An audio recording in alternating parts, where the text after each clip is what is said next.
mereka terdapat pelajaran dan penolong bagi kita agar bisa mengikuti jejak langkah mereka untuk semangat, untuk banyak beribadah kepada Allah Subhanahu wa taala. Apalagi di bulan yang penuh berkah ini, saya dan antuna semua dituntut untuk banyak-banyak beribadah kepada Allah Azza wa Jalla, karena ibadah itulah yang akan kita bawa menghadap Allah Subhanahu wa taala. Ibadah itulah simpanan terbaik kita. Ya. Simpanan terbaik kita. Allah Subhanahu wa taala telah mengatakan ya di dalam Al-Qur'an bahwa barang siapa yang mengerjakan amal soleh, maka hakikatnya dia tengah mempersiapkan kebaikan untuk kehidupan setelah kematian. Kata Allah Azza wa Jalla di dalam Al-Quran dalam surat Ar-Rum ayat 44, Man kafara fa'alihi kufruh. Barang siapa yang kufur, kata Allah Azza wa Jalla, maka akibat dari kekufuran itu akan kembali kepada dirinya. Dia akan menanggung ya dampak dari kekufuran dirinya tersebut. Wa man amila salihah, namun siapa yang mengerjakan amal soleh, kata Allah Subhanahu wa taala, fali anfusihim yamhadun. Maka sebenarnya mereka tengah memberikan kebaikan buat diri mereka. Mereka tengah mempersiapkan ya untuk kehidupan mereka setelah mati. Nah, ikhwan dan akhwat yang semoga senantiasa dirahmati oleh Allah Azza wa Jalla. Tidak ada yang akan kita bawa ketika kita berpisah dengan dunia ini selain daripada amal soleh. Maka oleh karena itu tidak sepantasnya bagi seorang muslim dan muslimah untuk bermalas-malasan di dalam mengerjakan amal soleh. Karena itulah harta dia yang sebenarnya. Itulah bekal dia yang sebenarnya. Adapun keluarga, adapun istri, ya, jabatan dan lain sebagainya, dari kesenangan-kesenangan dunia ini akan dia tinggalkan. Makanya Nabi SAW ya mengingatkan kita melalui hadisnya, hadis yang diriwayatkan oleh Imam Al-Bukhari dan Muslim dari hadisnya Anas bin Malik radhiyallahu an. Kata Nabi SAW, yatba'ul mayyit thalatha. Ya, seseorang apabila telah menjadi mayit, mati, meninggal, maka dia akan diiringi oleh tiga. Ya, fayarji'u ithnani wa yabqa wahid. Dari yang tiga itu akan kembali dua di antaranya dan tinggal bersamanya satu.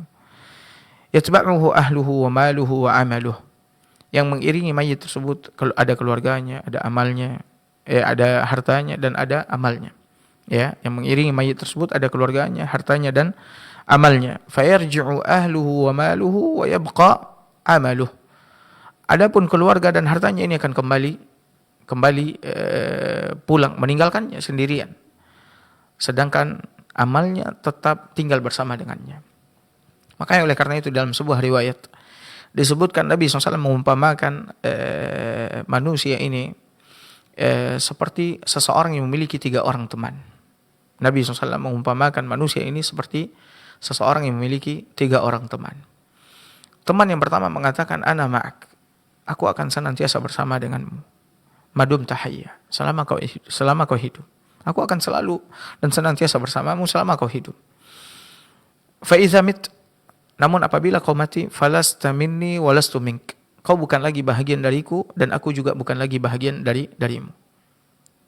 Yang mengatakan ini adalah keluarga kita. Karena kita bukan lagi bahagian dari mereka, maka mereka mengeluarkan kita dari rumah lalu mengubur kita di kuburan, di pekuburan. Ya, kita bukan lagi bahagian daripada mereka. Tapi selama kita hidup, maka keluarga itu akan selalu dan senantiasa bersama dengan kita, mendampingi kita. Tapi apabila kita mati, ya, kita bukan lagi bahagian daripada mereka, sehingga kita pun dikeluarkan, lalu kita dimasukkan ke liang lahat. Kemudian yang kedua mengatakan, ana ma'ak, aku akan senantiasa bersama denganmu. Fa idza udkhilta al-qabr, namun apabila kau telah dimasukkan ke dalam kubur, falasta minni walastu mink, kau bukan lagi bahagian dariku dan aku juga bukan lagi bahagian darimu. Ya, yang kedua ini yang mengatakannya adalah siapa? Adalah harta kita. Harta kita.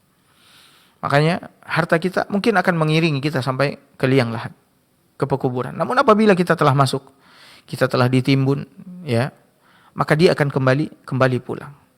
Lalu karena harta itu bukan lagi bahagian daripada kita, maka ia pun dibagi-bagikan kepada ahli waris. Ya, harta tersebut diambil oleh ahli waris. Karena itu bukan lagi milik kita, bukan lagi bahagian daripada kita. Sementara yang ketiga mengatakan ana ma'ak hayyan kana am mayyita. Aku akan selalu bersamamu hidup dan mati. Dan yang mengatakan ini adalah apa? Adalah amal soleh. Makanya oleh karena itu masing-masing kita harus memiliki semangat yang tinggi di dalam beramal. Ya, memiliki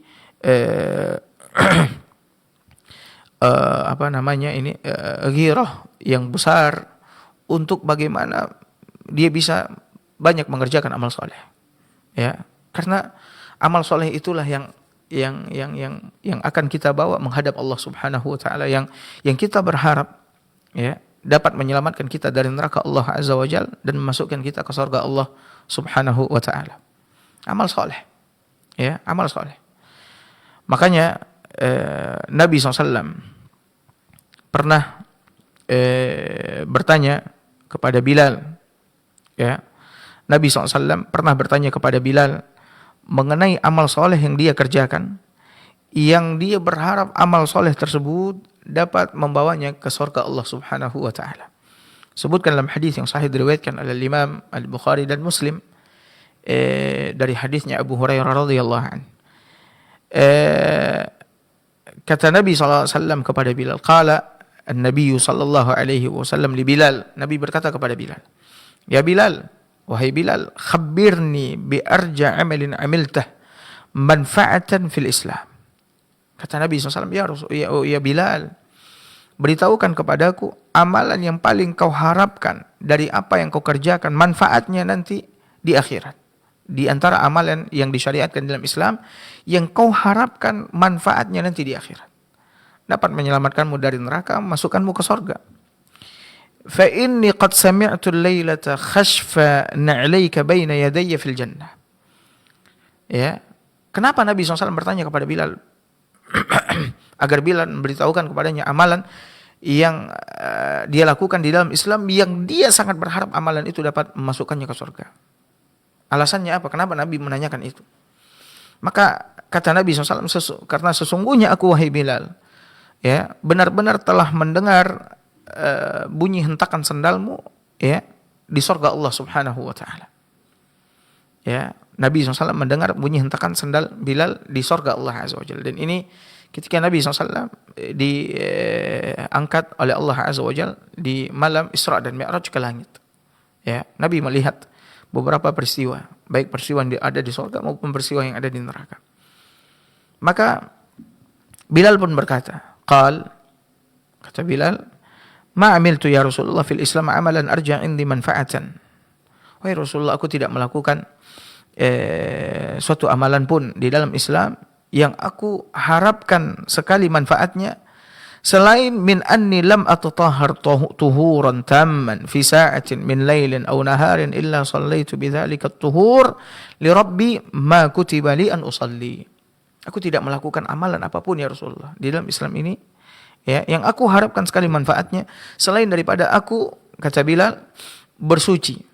Setiap kali Bilal berhadas, beliau bersuci dengan bentuk persucian yang sempurna, maksudnya wudu yang sempurnakah ya, kapanpun itu, apakah di malam hari ataupun di siang hari. Lalu setelah itu aku mengerjakan salat dengan wudu tersebut atau perbuatan bersuci tersebut ya, karena Allah Subhanahu wa taala, apa yang telah dituliskan oleh Allah Subhanahu wa taala untuk aku mengerjakannya dari salat. Artinya aku setiap kali selesai bersuci, aku selalu mengerjakan salat apa yang dituliskan oleh Allah Subhanahu wa taala untukku. Nah, ini menunjukkan bahwasannya para pendengar Radio Hidayah, ikhwan dan akhwat, bahwasanya saya, antum dan antuna semua sangat butuh kepada amal saleh, sangat butuh kepada ibadah yang kita kerjakan ini. Ya, untuk menyelamatkan kita dari neraka Allah Azza wa Jalla ataupun apa? Memasukkan kita ke surga.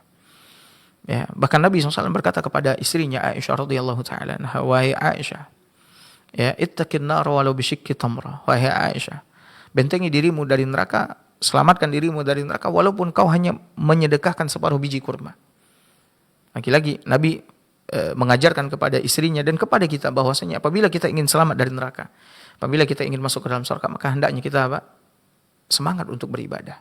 Semangat untuk mengerjakan amal soleh. Walaupun sebenarnya ikhwan dan akhwat yang semoga senantiasa dirahmati oleh Allah, kita harus tahu bahwa yang butuh kepada amal soleh, yang butuh kepada ibadah itu adalah kita. Ya, yang butuh kepada amal soleh itu, butuh kepada ibadah itu adalah kita. Adapun Allah Azza wa Jalla sama sekali tidak butuh. Ya, sama sekali tidak butuh. Allah Subhanahu wa taala Maha Kaya. Tidak membutuhkan ya makhluknya. Allah Subhanahu wa taala Maha Kaya. Ya.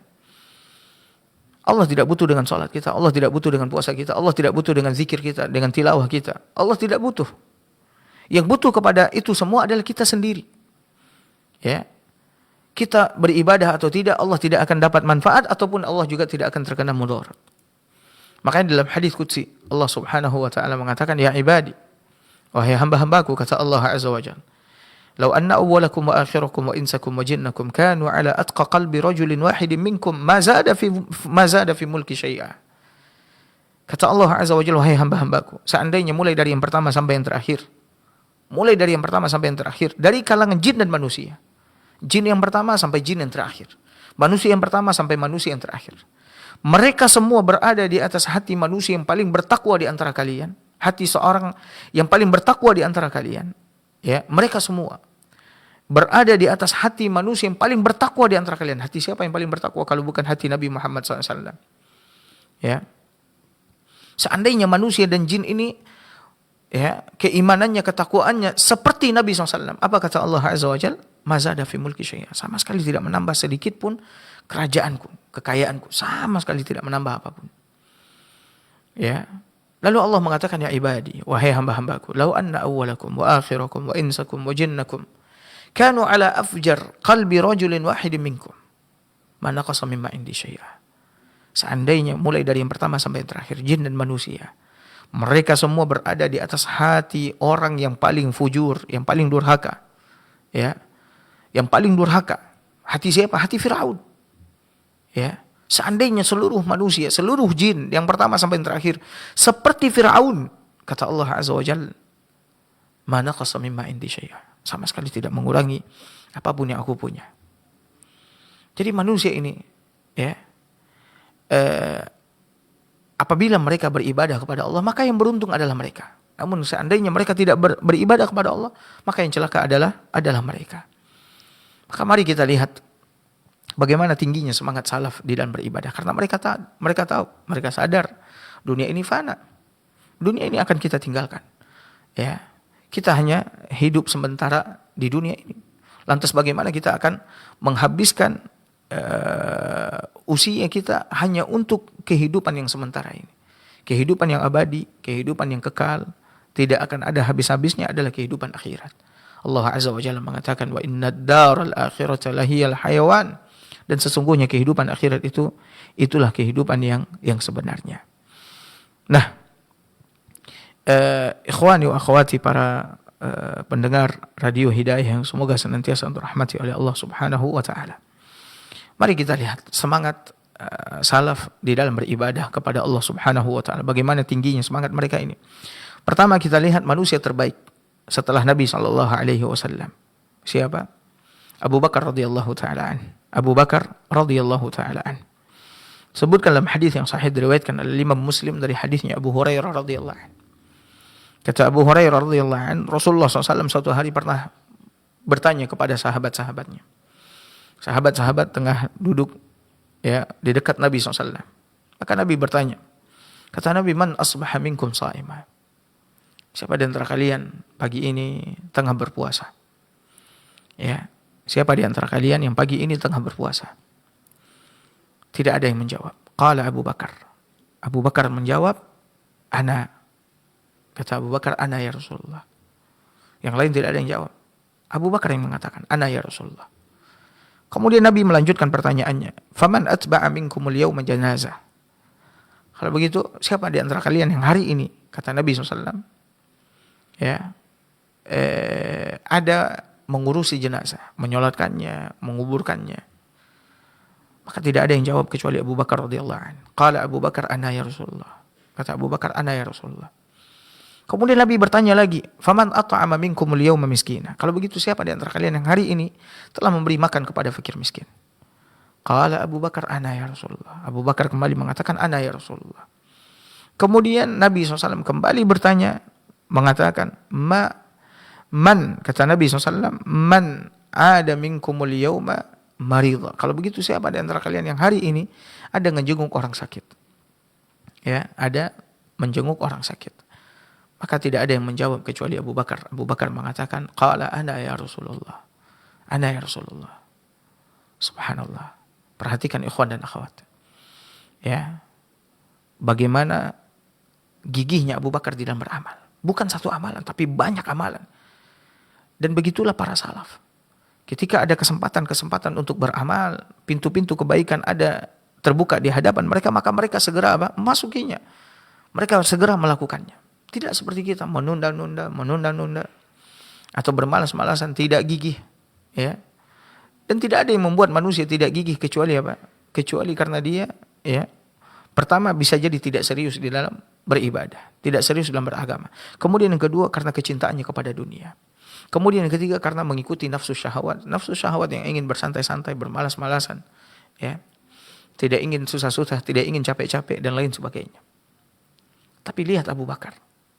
Ya, semangatnya dia kerjakan berbagai macam ibadah dalam satu hari. Ini bukan di hari yang berbeda-beda, enggak, dalam satu hari. Karena Nabi SAW terus bertanya, ya, di waktu yang sama, melanjutkan pertanyaannya di waktu itu. Siapa yang di antara kalian puasa? Siapa di antara kalian yang mengiringi jenazah? Siapa yang di antara kalian yang ngasih makan? Siapa di antara kalian yang ngejenguk orang sakit? Itu di waktu yang sama itu Nabi tanyakan. Sehingga kemudian apa kata Nabi SAW? Kata Nabi SAW, majtama'na, ya, majtama'na fimri'in fi yaumin wahid illa dakhalal jannah. Tidaklah perkara yang 4 tadi, puasa, ngurusin jenazah, ngasih makan orang miskin, ngejenguk orang sakit, ada pada seseorang dalam satu hari, dia kerjakan dalam satu hari, illa dakhalal jannah, melainkan dia akan masuk ke dalam surga. Allah Akbar. Dia akan masuk ke dalam surga. Maka bagaimana dengan kita? Ikhwan dan akhwat. Ya. Bagaimana dengan kita? Ada kesempatan untuk puasa tapi kita tidak berpuasa. Ya, tapi kita tidak berpuasa. Ya, kenapa kita tidak mengerjakan puasa? Padahal ibadah puasa adalah amal ibadah yang sangat agung, mulia. Ya, kita yang saat ini tengah berpuasa, hendaknya harus mengetahui untuk apa kita berpuasa. Karena apa kita puasa? Ya, apa cuman karena ikut-ikutan? Atau karena kebiasaannya, karena kita udah sering melewati Ramadan sehingga tidak ada nilai ibadah puasa itu, ya, bagi kita. Yang ada ini adalah kebiasaan yang rutin dilakukan setiap tahunnya. Ya, kalau bulan Ramadan puasa, lah, mesti jelas, ya. Mesti jelas dan mesti kita ketahui kita puasa ini buat apa. Hadir enggak di dalam diri kita nih bahwasanya kita lagi menjalankan perintah Allah.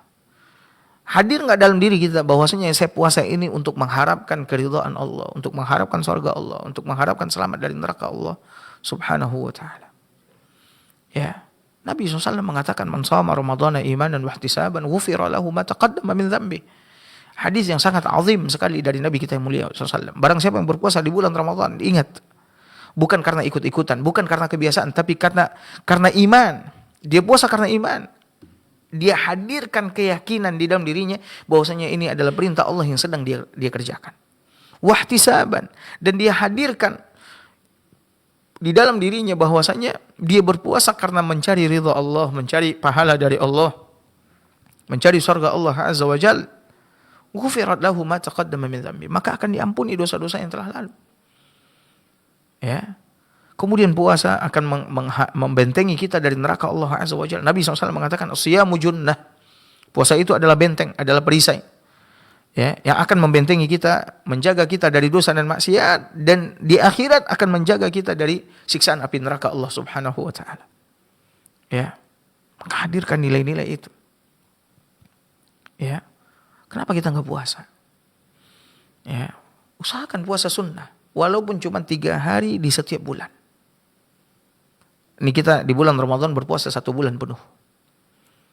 Maka seharusnya puasa di bulan Ramadan 1 bulan penuh ini memberikan bekas kepada kita. Nanti ketika kita keluar dari bulan Ramadan, usahakan tetap melanjutkan puasa. Walaupun hukumnya sunnah.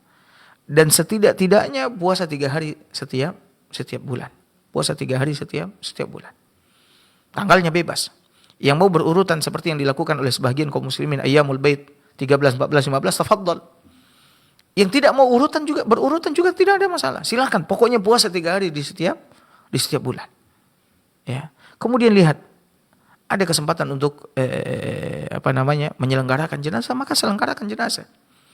Tidakkah kita tahu keutamaan menyelenggarakan jenazah? Menyolatkan jenazah maka bagi kita pahala 1 qirat. Ya, menyolatkan jenazah pahalanya 1 qirat. Menguburkannya ya menguburkannya, ikut mengantarkannya ke kuburan, ya, sampai dia kemudian dikubur, maka kita akan mendapatkan pahala 2 qirat. Dan Nabi SAW sebutkan 2 qirat itu mislul jabalainil azimain, seperti 2 gunung yang sangat besar. Makanya Abdullah bin Umar radhiyallahu taala anhu ketika mendengar sabda Nabi SAW tentang keutamaan menyolatkan jenazah, keutamaan mengantarkan jenazah ke kuburan, apa kata Abdullah bin Umar? Laqad fatatna qararid katsira. Sungguh kita telah membiarkan kirot-kirot yang sangat banyak berlalu begitu saja di hadapan kita tanpa kita berusaha untuk mengambilnya. Allahu Akbar. Ya. Kemudian memberi makan orang miskin. Ya. Ini pahalanya besar. Tahukah kita bahwa di antara amalan penghuni surga yang Allah sebutkan di dalam Al-Qur'an, salah satunya adalah apa? Memberi makan. Allah katakan dalam surah Al-Insan, innal abrara yashrabuna min ka'sin kana mizajuha kafura. Aina yashrabu biha ibadullahi yufajjirunaha tafjira. Yufuna bin nazri wa yakhafuna yawman kana syarruhu mustatira. Wa yut'imuna. Nah, kata Allah Azza wa Jalla, sesungguhnya orang-orang abrar, orang-orang yang baik, mereka minum ya di dalam surga Allah Azza wa Jalla dengan gelas yang bercampur kafur. Ya. Dengan gelas yang bercampur apa? Kafur. Dan kafur adalah sebuah mata air di mana hamba-hamba Allah akan minum darinya besok di dalam surga Allah Subhanahu wa taala yang Allah pancarkan buat mereka. Mata air yang Allah pancarkan di mana hamba-hamba Allah akan minum dari situ. Nah, di antara amalan orang-orang ini kata Allah Azza wa Jalla, wa yut'imuna at'ama 'ala hubbihi miskinan wa yatiman wa asira. Mereka memberi makan makanan yang mereka sukai, bukan makanan yang tidak mereka sukai. Kita kalau ngasih makan orang, kasih makan orang makanan yang kita sukai. Ya, yang kita sukai. Dia beri makanan yang dia sukai kepada orang miskin, kepada anak yatim, kepada orang-orang yang tertawan. Lalu itu semua dia lakukan karena Allah Subhanahu wa taala. Dia mengatakan innama nut'imukum liwajhillah. Kami beri makan kepada kalian karena mengharapkan ridha Allah Subhanahu wa taala. La nuridu minkum jazaa'an wala syukura. Kami tidak menginginkan balasan dan kami juga tidak menginginkan ucapan terima kasih dari kalian. Ini semua kami lakukan untuk Allah Subhanahu wa taala. Maka beri makan orang miskin, apalagi di bulan Ramadan. Perbanyak memberi makan orang miskin. Ya. Dan memberi makan ini, ikhwan dan akhwat para pendengar Radio Hidayah, semoga senantiasa dirahmati oleh Allah, merupakan syiar Islam yang paling agung, yang paling mulia. Nabi SAW pernah ditanya dalam hadis, ayyul islami khair? Kata sahabat kepada Nabi SAW, Islam yang seperti apa yang paling baik itu ya Rasulullah? Islam yang seperti apa yang paling baik itu ya Rasulullah? Yang paling utama itu ya Rasulullah? Qala, maka Nabi SAW menjawab, tut'imut ta'am. Kau memberi makan. It'amut ta'am, memberi makan. Wa taqra'us salama 'ala man 'arafta wa man lam ta'rif. Dan kau mengucapkan salam kepada orang yang kau kenal dan kepada orang yang tidak kau kenal. Inilah syiar ajaran Islam yang sangat agung, yang sangat mulia. Memberi makan kepada orang.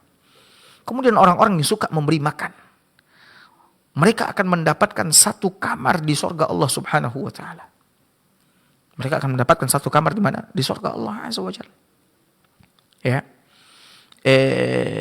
Nabi SAW pernah mengatakan inna fil jannati laghurafan. Sesungguhnya di surga itu benar-benar ada kamar-kamar. kamar di surga, ikhwan dan akhwat, ya, jauh lebih baik daripada kamar hotel bintang 5 yang paling mewah dan paling mahal di muka bumi ini. Ya. Lebih jauh lebih baik, jauh lebih mulia daripada kamar hotel bintang 5 yang paling mewah dan paling mahal di dunia ini. Dan Nabi SAW sebutkan gambarannya, tura atau yura zuhuruha min butuniha wa butunuha min zuhuriha. Orang yang memiliki kamar ini, dia mampu melihat, ya, apa yang ada di luar dari dalam dan apa yang ada di dalam dari luar. Lalu ada yang datang kepada Nabi SAW. Liman ya Rasulullah, itu kamar-kamar buat siapa ya Rasulullah? Salah satunya kata Nabi SAW, liman at'amat ta'am, untuk orang yang memberi makan. Maka berbahagialah orang-orang yang gemar dan suka memberi makan kepada manusia. Dan Nabi SAW mengajarkan kepada umatnya untuk memberi makan. Ya. Dahulu di masa Nabi SAW ada namanya ahlu suffah. Ahlu suffah adalah orang-orang yang fakir, tidak memiliki tempat tinggal. Mereka tinggal di masjid. Ya, mereka adalah orang-orang yang fakir, yang sangat susah kehidupannya. Nabi SAW bersabda kepada sahabat-sahabatnya. Ya, kata Nabi SAW memotivasi mereka untuk memberi makan. Kata Nabi SAW, man kana indahu ta'amu tsnaini falyakul bi thalatha atau falyakul thalatha. Barang siapa yang memiliki makanan untuk 2 orang, maka makanlah bertiga. Yang punya makanan untuk 4 orang, maka makanlah berlima, dan seterusnya. Sehingga para sahabat Nabi SAW, selesai sholat mereka bawa orang-orang miskin kemana? Orang-orang yang fakir itu kemana? Ke rumah mereka. Mereka kasih makan. Abdullah ibn Umar radhiyallahu ta'ala anhu, ya, salah seorang sahabat yang suka memberi makan kepada fakir miskin. Bahkan beliau disebutkan tidak mau makan kecuali bersamanya ada orang miskin. Kecuali bersamanya ada apa? Orang miskin. Sampai orang-orang miskin tahu jadwal makan Abdullah bin Umar. Ya. Allahu Akbar. Maka beri makan. Ya. Allah bukakan pintu kebaikan juga buat kita untuk menjenguk orang sakit. Kita mendengar ada fulan sakit. Jangan tunggu. Ketika kita dengar dan kita ada kesempatan untuk itu, datang, jenguk dia. Dan di dalam menjenguk orang sakit ada keutamaan yang sangat besar. Nabi SAW mengatakan, ya, Nabi SAW mengatakan bahwasannya, ya, orang yang menjenguk orang sakit maka dia berada di taman-taman surga sampai dia pulang dari menjenguk orang sakit tersebut. Dia berada di taman-taman surga, dia memetik buah-buahan yang ada di situ sampai dia pulang meninggalkan orang sakit tersebut. Maka ikhwan dan akhwat yang semoga senantiasa dirahmati oleh Allah, ini semangat Abu Bakar radhiyallahu anhu di dalam beramal. Belum lagi bagaimana Abu Bakar itu menjadi orang yang terdepan, ya, menjadi orang yang terdepan di dalam semua kebaikan, di dalam mengerjakan ibadah, mengerjakan amal saleh. Sekarang kita lihat lagi salah seorang sahabat Nabi SAW, bagaimana tingginya semangatnya di dalam beribadah. Abdullah bin Amr bin As radhiyallahu taala anhum. Abdullah bin Amr bin As radhiyallahu taala anhu. Hadis yang sahih diriwayatkan oleh Imam Al-Bukhari dan Muslim. Al-Bukhari dan Muslim dari hadisnya Abdullah bin Amr bin As. Dia mengatakan kata dia, ukhbiru Rasulullah SAW anni aqul. Kata Abdullah bin Amr, aku mengabarkan kepada Rasulullah SAW. Aku mengabarkan kepada Rasulullah SAW dengan mengatakan, wallahi la asumanna an-nahar wa la aqumanna al-lail ma'isht. Kata dia kepada Rasulullah, ya Rasulullah, demi Allah, ana, kata dia, benar-benar akan berpuasa setiap hari. Melewati hari-hari ana ini dengan berpuasa. Wala aqumanna al-lail, dan ana benar-benar akan mengerjakan qiyamul lail, akan menghidupkan malam-malam dengan qiyam, tidak tidur. Ya, dia akan berpuasa, tidak akan makan di siang hari, dan dia tidak akan tidur di malam hari. Dia akan berpuasa di siang hari, dia akan qiyam di malam hari. Ma'isht, selama aku hidup ya Rasulullah. Allahu Akbar. Ya. Ucapan ini menunjukkan tingginya semangat sahabat Nabi SAW, Abdullah bin Amr. Lalu Nabi SAW berkata kepadanya, faqal, kata Nabi SAW, iqra'il Qur'ana fi kulli syahr. Ya Abdullah, bacalah Al-Quran itu, ya, khatamkan setiap bulan saja. Tidak usah kau khatamkan setiap hari di dalam salatmu, atau sekali sekian hari di dalam salatmu, atau selama kau puasa. Tidak usah kau khatamkan setiap hari. Tapi khatamkan Al-Quran sekali sebulan. Dan ini ikhwan dan akhwat seharusnya yang kita lakukan, karena ini adalah pesan Nabi kepada Abdullah dan kepada kita juga umat Nabi SAW. Khatamkan Al-Quran sekali dalam sebulan. Qult, aku berkata, kata Abdullah, qultu inni ajiduni aqwa min dhalik. Sesungguhnya aku, wahai Rasulullah, mendapati diriku lebih kuat lagi daripada itu. Daripada sekali sebulan, aku masih mampu menambahnya lagi ya Rasulullah. Maka Nabi SAW mengatakan, faqra'u fi kulli 10 ayyam. Kalau kau tetap ingin banyak membaca Al-Quran, maka bacalah Al-Quran itu sampai khatam sekali dalam 10 hari. Sekali dalam 10 hari. Lalu dia pun berkata, qultu inni ajiduni aqwa min dhalik. Wahai Rasulullah, ane lebih mampu lagi ya Rasulullah. Lebih mampu lagi, masih ada kekuatan ane untuk lebih cepat lagi daripada itu. Maka Nabi SAW mengatakan, faqra'hu fi kulli 3. Kalau begitu, silakan kau baca sekali 3 hari. Silakan kau khatamkan sekali 3 hari. Thumma qal, lalu dia kembali berkata kepada Nabi SAW, ya, ane masih mampu lagi. Maka Nabi SAW mengatakan tidak. Kau khatamkan sekali dalam 3 hari. Lalu mengenai puasa, Nabi SAW mengatakan, ketika dia mengatakan, ya Rasulullah, ana tidak akan pernah berbuka di siang-siang hari. Ana akan terus berpuasa sampai ana hidup, sampai ana mati. Selama ana hidup, ana akan terus berpuasa. Maka Nabi SAW mengatakan kepadanya, fa innaka la tastati'. Sesungguhnya kau tidak akan pernah mampu. Fa innaka la tastati'u dzalik. Kau tidak akan pernah mampu melakukan hal yang demikian. Fasum wa aftir. Maka puasalah beberapa hari lalu berbukalah. Ya, puasalah beberapa hari lalu berbukalah. Wa qum wa nam. Qiyamlah dan tidur. Enggak usah kau hidupkan malammu semuanya dengan qiyam. Tapi qiyamlah dan kemudian juga lakukan tidur. Wasum minasyahri 3 ayyam. Dan kalau kau mau puasa, puasalah 3 hari di setiap bulan. Ini pesan Nabi kepada Abdullah dan juga kepada kita umatnya. Paling tidak kita puasa 3 hari di setiap bulan. Kalau kita tidak mampu mengerjakan puasa, misalkan Senin dan Kamis, maka usahakan puasa 3 hari di setiap bulan.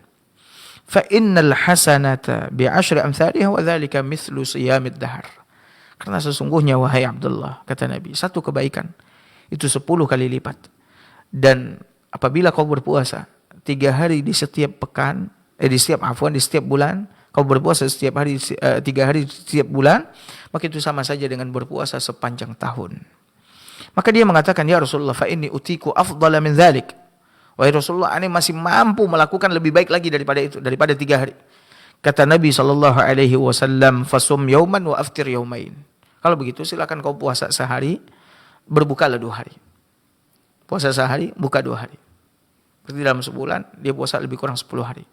Dia pun mengatakan kepada Nabi SAW, ini utiku afdala min dzalik. Wahai Rasulullah, ana masih mampu lagi lakuin lebih daripada itu. Maka Nabi SAW mengatakan, fasum yauman wa aftir yauman. Kalau begitu, puasalah sehari, berbukalah sehari. Fadzalika siyamu Daud alaihi salam. Itulah puasa Daud alaihi salam. Wa huwa afdalus siyam. Dan ia adalah puasa yang paling baik. Faqultu inni utiku afdala min dzalik ya Rasulullah. Kata dia, wahai Rasulullah, ini masih mampu lagi ya Rasulullah. Maka Nabi SAW mengatakan, la afdala min dzalik. Enggak ada lagi yang lebih afdal daripada itu. Puasa sehari, berbuka sehari. Puasa sehari, berbuka sehari. Allahu Akbar. Maka di mana kita, ikhwan dan akhwat, para pendengar Radio Hidayah yang semoga senantiasa dirahmati oleh Allah, dari beribadah seperti ini kepada Allah Azza wa Jalla. Ya. Maka cambuklah semangat kita. Sadari bahwasanya kebutuhan kita kepada ibadah ini sangatlah apa? Sangatlah besar. Ya. Adapun Allah sama sekali tidak butuh dengan ibadah kita. Bahkan ikhwan dan akhwat, para salaf dahulu, para sahabat Nabi SAW, mereka yang telah mulai melakukan ibadah, maka mereka akan menjaga ibadah tersebut, akan mengerjakannya sampai mereka mati. Ya, dan tidak akan pernah meninggalkannya. Dan ini adalah prinsip di dalam beramal. Amalan apapun yang telah kita mulai, maka hendaknya kita menjaganya dan tidak meninggalkannya. Ya, hendaknya kita menjaganya dan tidak meninggalkannya. Karena amalan yang paling dicintai oleh Allah Subhanahu wa taala adalah amalan yang kontinu, meskipun amalan itu sedikit. Nabi SAW mengatakan, ahabbul a'mali ilallahi azza wa jalla adwamuha wa in qallat. Amalan yang paling dicintai oleh Allah azza wa jalla adalah amalan yang dawam, yang dikerjakan secara kontinu, ya, walaupun amalan itu apa? Walaupun amalan itu sedikit. Ya. Karena Allah Subhanahu wa taala, ikhwan dan akhwat, tidak akan pernah bosan menerima amalan apapun yang kita kerjakan.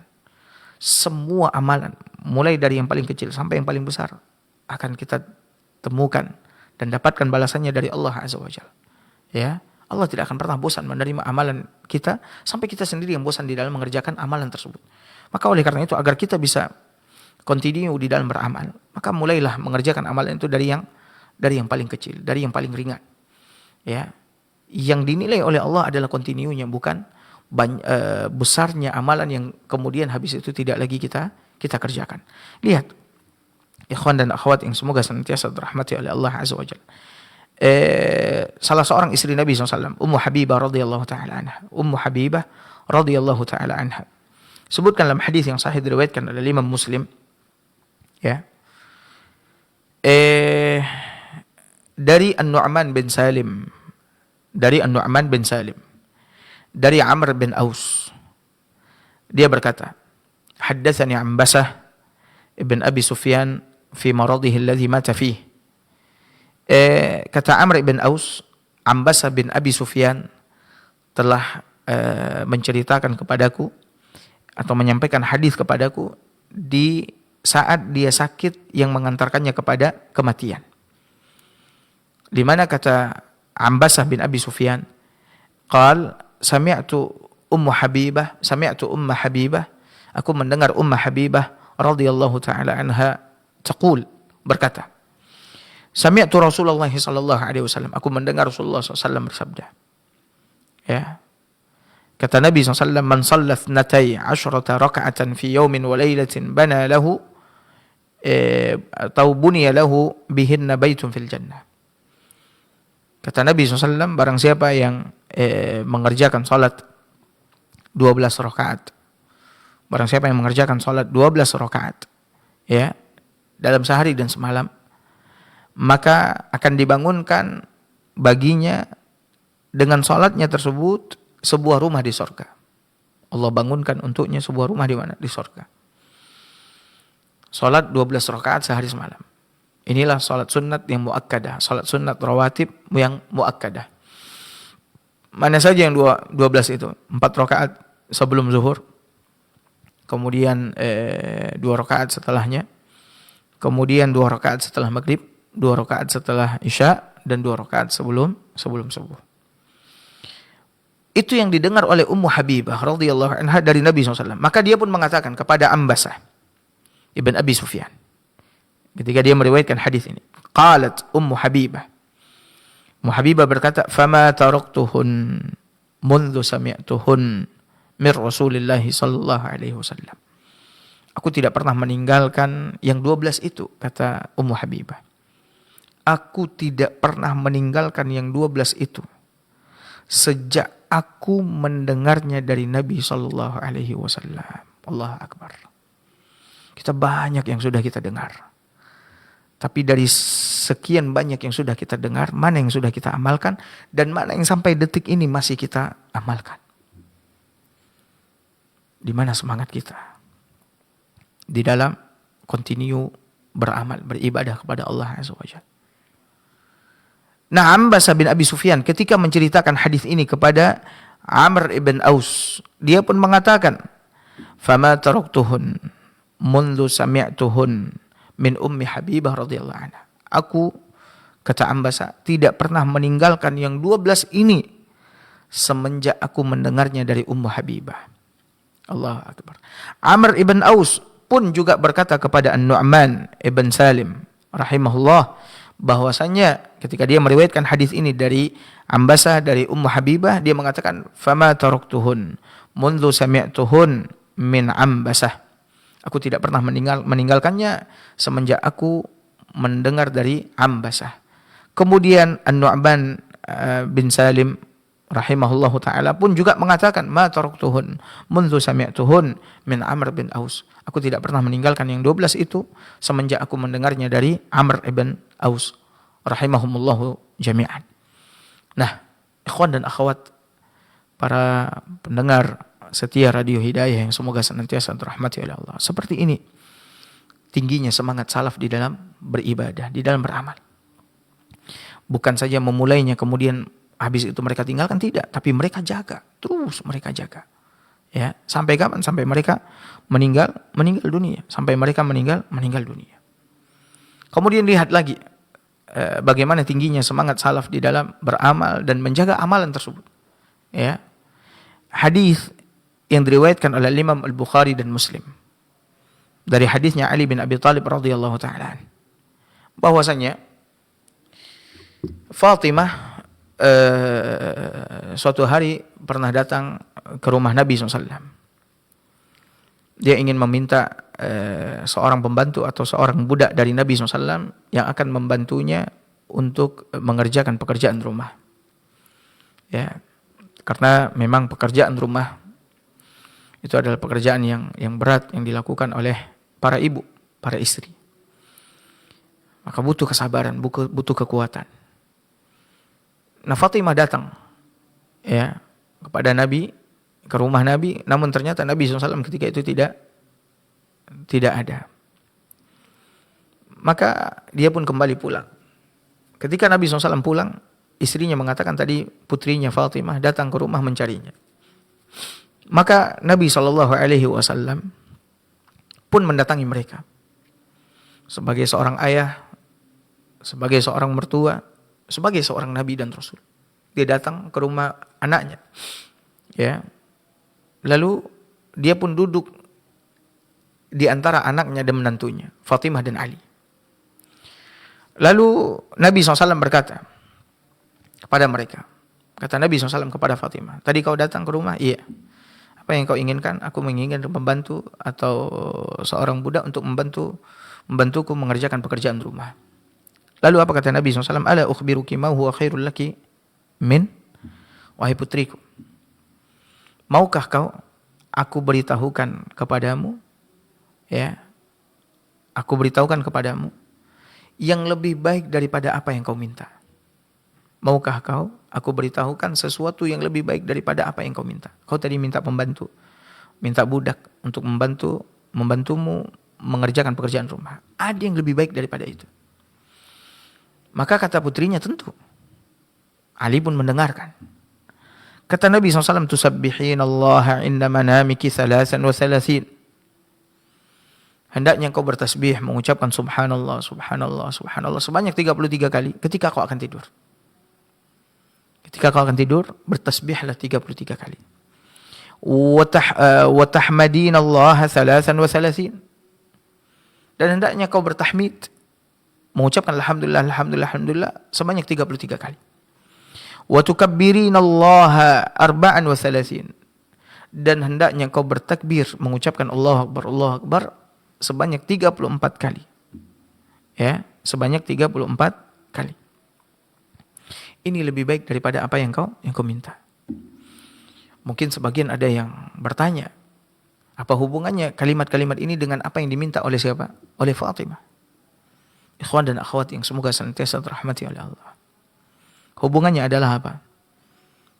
Zikir. Ya, zikir. Itu lebih baik daripada budak atau pembantu. Ya. Di sisi Allah Subhanahu wa taala. Karena keutamaannya.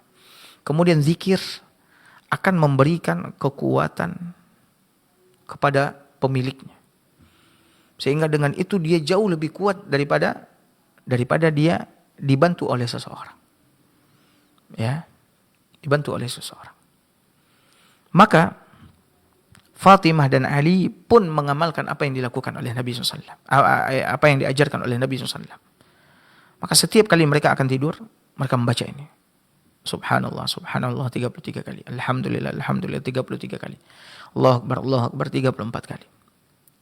Ya, terus mereka kerjakan. Sampai-sampai ketika Ali menceritakan ini kepada orang-orang, ya, ada orang yang bertanya kepada Ali, apakah memang Ali ini terus mengamalkan zikir yang diajarkan oleh Nabi SAW ini, bahkan dalam waktu atau keadaan yang sangat pelik? Ya, ada yang bertanya kepada Ali radhiyallahu taala anhu, apakah kau tidak meninggalkannya? Apakah kau tetap membacanya pada waktu malam Siffin, perang Siffin di malam harinya kau tetap mengamalkan ini? Karena itu malam yang mencekam. Ya. Malam yang mencekam. Bagaimana seorang masih akan memikirkan apa? Memikirkan amalan ini. Maka kata Ali bin Abi Thalib radhiyallahu taala an, ya, bahkan di malam Siffin pun aku tetap membaca zikir ini. Allahu Akbar. Maka ikhwan dan akhwat yang semoga senantiasa dirahmati oleh Allah Subhanahu wa taala. Di dalam membaca kehidupan para salaf, ya, ibadah-ibadah mereka, terdapat apa? Kekuatan bagi kita. Agar bagaimana kita bisa seperti mereka atau paling tidak kita mengikuti mereka, mengiringi mereka. Walaupun kita tidak akan pernah bisa, dan memang tidak akan pernah bisa kita seperti mereka di dalam beramal. Paling tidak kita mencontoh mereka, mengikuti mereka, mengiringi mereka. Ya, karena mereka adalah orang-orang yang kuat beribadah kepada Allah Azza wa Jalla. Allah telah meridhai mereka semua, para sahabat Nabi SAW. Makanya oleh karena itu, apabila kita ingin mengkaji tentang bagaimana tingginya semangat salaf dalam beribadah, sangat banyak sekali ya cerita-cerita mereka yang diabadikan oleh para ulama di dalam kitab-kitab mereka. Maka bagi siapapun di antara kita yang ingin membaca kehidupan mereka, ya, ibadah mereka, ya, akhlak mereka dan lain sebagainya, maka silahkan merujuk kepada kitab-kitab sirah para sahabat Nabi SAW atau kitab-kitab mengenai sejarah para ulama salaf terdahulu. Semoga apa yang kita sampaikan beberapa dari kisah ini memberikan manfaat kepada kita semua, terutama bagi Ana sendiri yang menyampaikan, dan mungkin waktu yang tersisa beberapa menit ke depan kita gunakan untuk soal jawab. Kalau seandainya ada yang mau bertanya dan yang bisa saya jawab, yang tidak bisa wallahu taala alam bissawab. Nah. Terima kasih Ustaz atas pembahasan yang telah disampaikan. Semoga menjadi renungan kepada kita bagaimana semangat salaf dalam beribadah. Kita berharap kepada Allah Subhanahu wa taala diberikan kekuatan, semangat kepada kita untuk mengamalkan apa yang telah disampaikan oleh Ustaz tadi. Amin ya rabbal alamin. Ikhwatal Islam rahimani rahimakumullah, kita sediakan 20 menit kurang lebih untuk tanya jawab. Silakan bagi muslimin dan muslimat yang bertanya, kami buka dari telepon di 08117530.000 atau nomor telepon WA di 081175454444. Mengirimkan pertanyaan dari WA dan SMS di 081175454444. Dipersilakan. Assalamualaikum. Nah, assalamualaikum. Waalaikumsalam warahmatullahi wabarakatuh. Dengan siapa di mana Bapak? Dari hamba Allah dan SM Amin. Ya, silakan Pak. Assalamualaikum Ustaz. Assalamualaikum warahmatullahi wabarakatuh. Ya Pak. Ini apa Ustaz, ini di luar yang tema tadi boleh? Ya Pak. Ini di dalam satu jemaah, jadi anak sendiri pernah mengalami kadang beberapa imam kan bangkit dari rakaat ketiga mau ke rakaat keempat itu agak lama Ustaz. Dia ada tumak nina sedikit. Jadi kita terlanjur menaikkan telunjuk gitu Ustaz. Karena pernah kita rakaat keempat gitu. Apakah kita harus sujud sahwi itu Ustaz? Oh iya. Karena sempat terbaca at-tahiyah gitu. Cuman cuma sampai itu aja karena imamnya udah Allahu Akbar gitu. Itu aja Ustaz. Syukur Ustaz. Assalamualaikum warahmatullahi wabarakatuh. Waalaikumsalam. Waalaikumsalam warahmatullahi wabarakatuh. Taib, bismillah wassalatu wassalamu ala rasulillah wa ba'd. Ya, bagaimana dengan keadaan salat seperti yang ditanyakan oleh Bapak? Barakallahu fiik, jazakallahu khair kepada Bapak yang bertanya. Kita dalam salat berjamaah, kita mengira bahwasannya imam ini karena bangkitnya terlalu lama dari rakaat ketiga ke rakaat keempat, akhirnya kita duduk dan bahkan kita mengira itu adalah rakaat terakhir untuk tasyahud akhir. Sementara sholatnya 4 rakaat. Ya, sementara sholatnya 4 rakaat. Pertama, kita ingin sampaikan kepada imam untuk tidak terlalu memanjangkan mat ketika bertakbir dari satu rukun ke rukun berikutnya, sehingga menyebabkan makmum lebih dahulu atau mendahului dirinya, ya, mendahului dirinya. Makanya oleh karena itu makmum pun juga kita ingin ingatkan, hendaknya dia bergerak, baru akan bergerak ketika telah mendengar aba-aba atau setelah selesai mendengar aba-aba dari imam. Ya, setelah selesai mendengar aba-aba dari imam. Ketika imam mengatakan Allahu Akbar, imam selesai baru kita mulai bergerak. Terkadang sebagian makmum, imam baru mulai dia sudah bergerak duluan. Dia sudah mulai bergerak duluan. Maka ini di antara kekeliruan dan kesalahan di dalam sholat berjamaah. Maka imam pun jangan terlalu memanjangkan mat, ya, atau jangan terlalu berleha-leha sekali yang menyebabkan makmum mendahuluinya di dalam gerakan, atau akan menimbulkan seperti yang tadi disampaikan, menimbulkan kerancuan bagi makmum terhadap rakaat sholat atau gerakan sholat atau perbuatan sholat berikutnya. Ya, nah kalau misalkan terjadi seperti yang Bapak sebutkan, ternyata ini dia bangkit ke rakaat keempat, sementara kita sudah duduk, bahkan kita udah membuka jari telunjuk, Ustaz. Bagaimana? Apakah kita harus sujud sahwi atau tidak? Maka jawabannya tidak. Maka jawabannya tidak, karena kita sholat mengikuti mengikuti imam, dan itu adalah kekeliruan dari kita, ya. Dari kita yang mungkin wallahu taala alam bisawab, mungkin karena imamnya terlalu lambat dan pelan sekali perpindahannya dari bangkit dari sujudnya untuk berdiri ke rakaat yang keempat, maka tidak diharuskan untuk untuk sujud sahwi. Jadi imam harus menjadi imam salat bagi kaum muslimin, bagi makmumnya dengan baik, jangan sampai menimbulkan perbuatan tadi yang seperti kita katakan menyebabkan makmum mendahuluinya, menyebabkan makmum salah sangka dan lain sebagainya. Wallahu taala alam bissawab. Dan terima kasih atas jawabannya. Semoga Bapak yang telah bergabung bersama kita dari telepon juga mendengarkan dengan jelas dan semoga bisa tambahan ilmu kepada kita semuanya. Untuk pertanyaan selanjutnya masih dari telepon di 08117530.000 dan nomor telepon WA di 0811754544. Nah, assalamualaikum. Assalamualaikum. Waalaikumsalam warahmatullahi wabarakatuh. Dengan siapa di mana, Pak? Dari Pak Anis Payakumbuh, Masya Allah. Sumatera Barat. Pak Anis di Payakumbuh, silakan Pak. Assalamualaikum Pak Ustadz. Waalaikumsalam warahmatullahi wabarakatuh. Ya Pak. Juga ini menyangkut masalah sholat Pak Ustadz. Masalah ayat yang dibaca imam. Ya Pak. Kadang-kadang imam itu membaca ayat di rakaat pertama, umpamanya wadduha.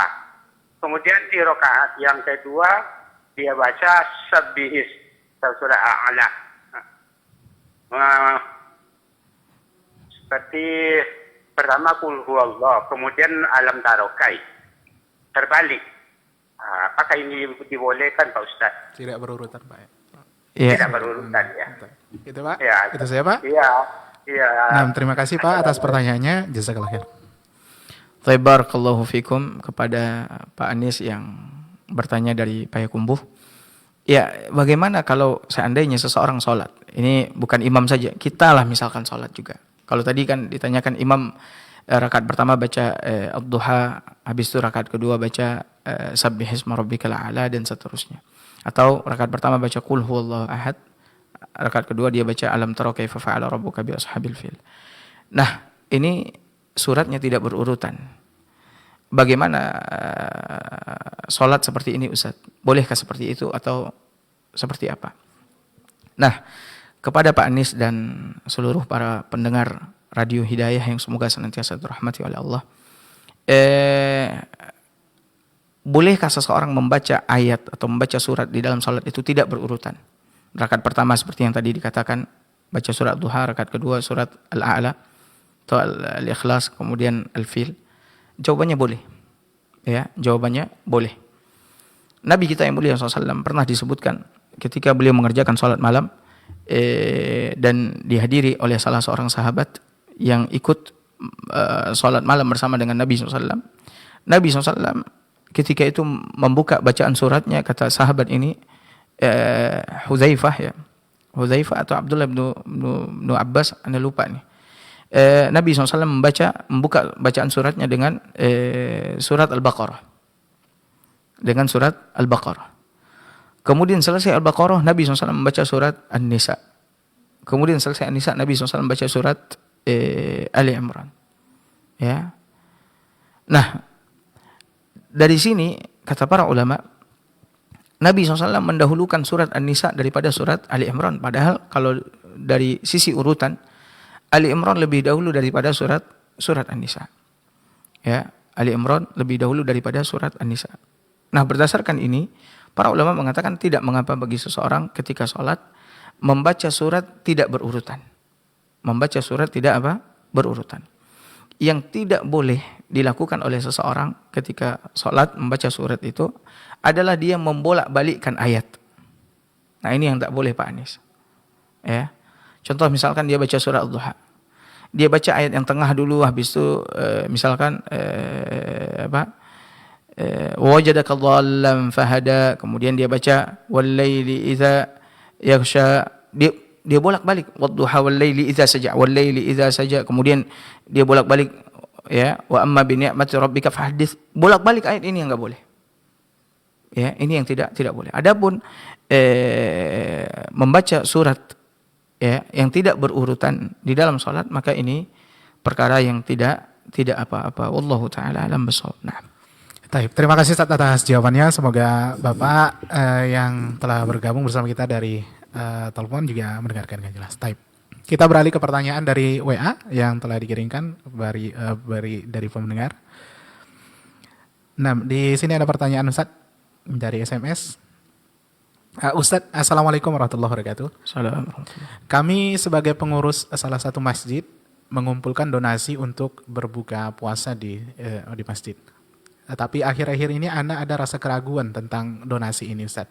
Karena beratnya pertanggungjawaban di hadapan Allah. Status donasi ini bagaimana Ustaz? Apakah sedekah atau bagaimana? Dan apakah semuanya boleh diberikan termasuk kepada orang kaya? Karena pengurus masjid juga ada yang kaya. Terima kasih Ustaz. Taib. Bismillah wassalatu wassalamu ala rasulillah wa ba'd.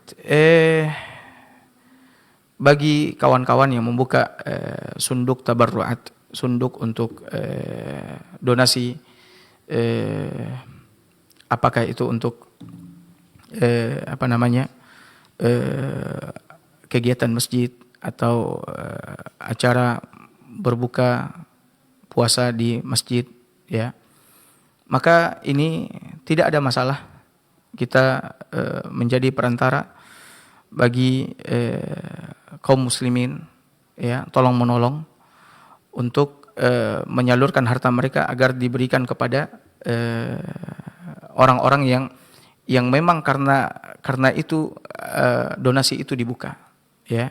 Kalau misalkan untuk acara berbuka puasa, maka berarti di situ masuk siapa saja yang puasa, maka dia berhak untuk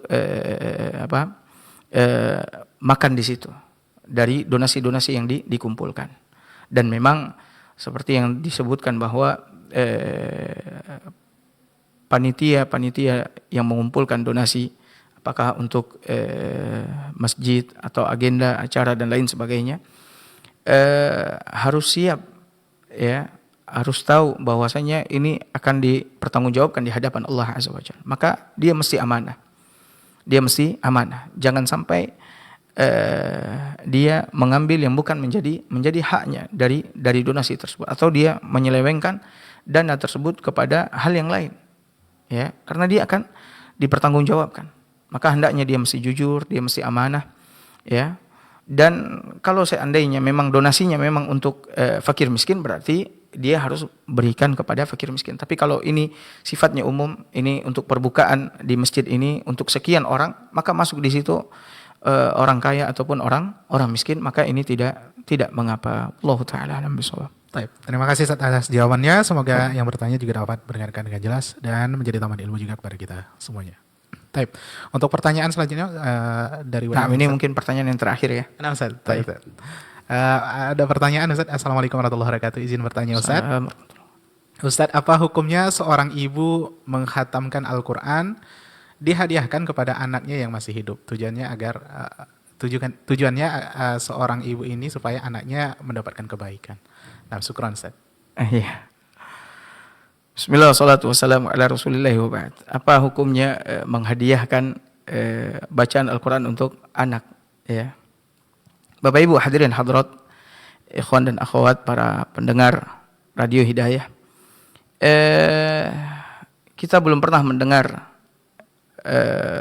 dari salaf, wallahu ta'ala alam bisawab, memberikan hadiah amalan kepada orang yang masih hidup.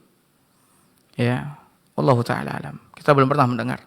Atau ini bacaan Al-Quran. Nanti ada lagi mungkin yang melebihkan sholat untuk dihadiahkan kepada siapa? Kepada anaknya yang enggak sholat. Maka seharusnya yang dilakukan oleh ibu silakan khatamkan Al-Quran. Ya, dan masing-masing kita dituntut untuk beramal. Bukan beramal untuk orang lain. Masing-masing kita. Ya, masing-masing kita yang hidup ini dituntut untuk beramal untuk dirinya masing-masing. Ya, beramal untuk dirinya masing-masing. Karena kita masing-masing akan mempertanggungjawabkan diri kita masing-masing. Di situ nggak ada lagi keluarga kita, nggak ada pasangan kita, nggak ada anak kita, nggak ada orang tua kita, nggak ada. Kita sendiri yang mempertanggungjawabkan amalan kita. Ya, maka fokuskan kepada diri kita terlebih dahulu. Ya, kepada diri kita terlebih dahulu. Nah, makanya Allah Subhanahu wa taala di dalam Al-Qur'an mengatakan, ya ayyuhalladzina amanu qu anfusakum, wahai orang-orang yang beriman, jagalah diri kalian, diri kita dulu. Ya. Wa ahlikum nar. Dan baru setelah diri kita jaga, baru keluarga kalian dari siksa api neraka. Nah, ibu yang menghadiahkan bacaan Al-Quran, kalau misalkan pun boleh, misalkan ada nih, terus buat ibu apa?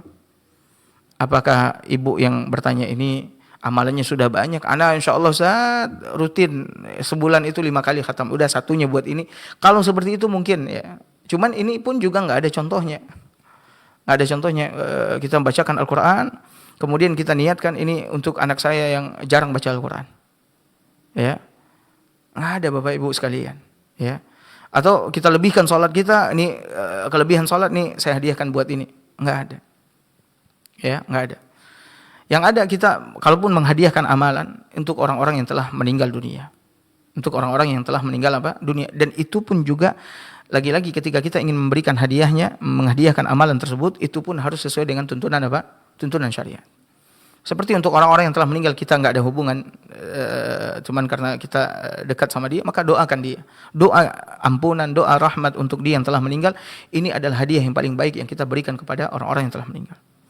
Ya, atau misalkan orang tua kita telah meninggal dunia, maka kita boleh memberikan kebaikan buat dia, tentunya sekali lagi dalam apa? Dalam tuntunan syariat, sesuai dengan tuntunan syariat. Seperti apa? Bersedekah atas namanya. Ya. Seperti apa misalkan kalau dia belum haji atau umroh namun semasa dia hidup pernah dia bilang, maka kita berusaha untuk membadalkan haji atau mengumrohkan dia. Membayarkan hutang-hutangnya, melaksanakan wasiat-wasiat. Ini semuanya amalan-amalan yang akan bermanfaat dan sebagai hadiah buat mereka. Ya, jadi ibu kalau memang anaknya ingin mendapatkan pahala dari bacaan Al-Quran, maka motivasi anaknya, tanamkan kecintaan ke dalam diri anaknya untuk apa? Untuk membaca Al-Quran. Sampaikan tentang keutamaan membaca Al-Quran. Wallahu taala alam bisawab. Mungkin ini yang bisa kita sampaikan. Semoga apa yang kita sampaikan pagi ini bermanfaat buat kita semua, terutama bagi anda sendiri yang menyampaikan. Barakallahu fikum. Sallallahu ala nabiyina Muhammad wa ala alihi wa sahbihi wasallam. Terima kasih Ustaz atas materi dan jawaban telah disampaikan kepada kita semuanya. Semoga menjadi tambahan ilmu kepada kita semuanya. Bersama guru kita Ustaz Adi Agutian LC Hafidhullah Ta'ala, insyaallah Ta'ala kita akan kembali di pekan yang akan datang dengan materi serta pembahasan lainnya insyaallah Ta'ala. Ikhwatal Islam rahimanirrahimakumullah, jazakumullah khairan atas kebersamaannya. Barakallahu fikum. Assalamualaikum warahmatullahi wabarakatuh.